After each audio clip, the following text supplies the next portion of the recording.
Hey guys, finally got around to release another video. So this time I'll take a look at a pre-alpha version of Sonic X-treme that was being developed for PC and Sega Saturn in the mid-90s. The game itself was never released due to numerous development problems, but I won't delve too much into the game and its backstory in this video. There's a lot of other good videos for that, so go check them out. I rather want to focus on the NV1 hardware and its performance, but first a little shout out to the persons who made this possible. So the source code for this pre-alpha version was recovered by the developer Point of View closed in 2010. The code was then handed over to a person calling himself Jolly Roger, who with support of Andrew 75 and Borman have been quite busy exploring the possibilities. And some things they've already accomplished getting the game to run on modern Windows 7 computers, and they also ported a version to the Sega Saturn. So big thanks to them, and I really hope to see more of Sonic X-treme released in the future. As it stands at the moment, this is more a tech demo and a sneak peek of what we never got. So let's talk about the NV1. It's not often we get to see new stuff running on this card, so for me this is quite cool. Footage you see is captured from version 37 of the engine, which is a quite early build. The PC version were developed with support for the Nvidia NV1 in mind and takes full support of the quadratic render.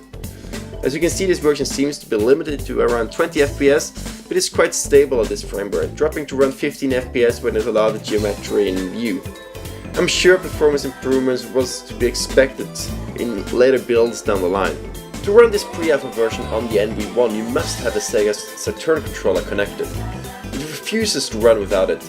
All of you who don't have the Sega Saturn controller card for your Nvidia NV1 are unfortunately out of luck.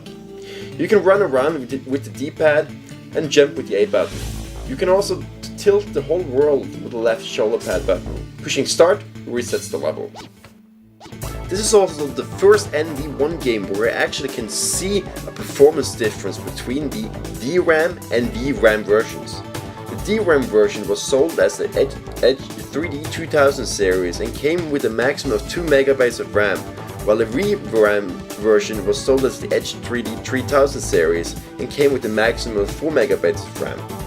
There were also differences in the NV chip design and the layout of the cards, but in terms of compatibility they are completely equal. So let's do a side-by-side comparison of the two versions.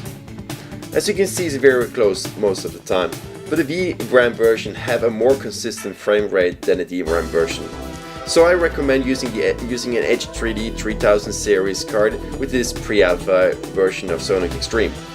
If you're interested in testing out Sonic X-treme for yourself, check out the links in the description below.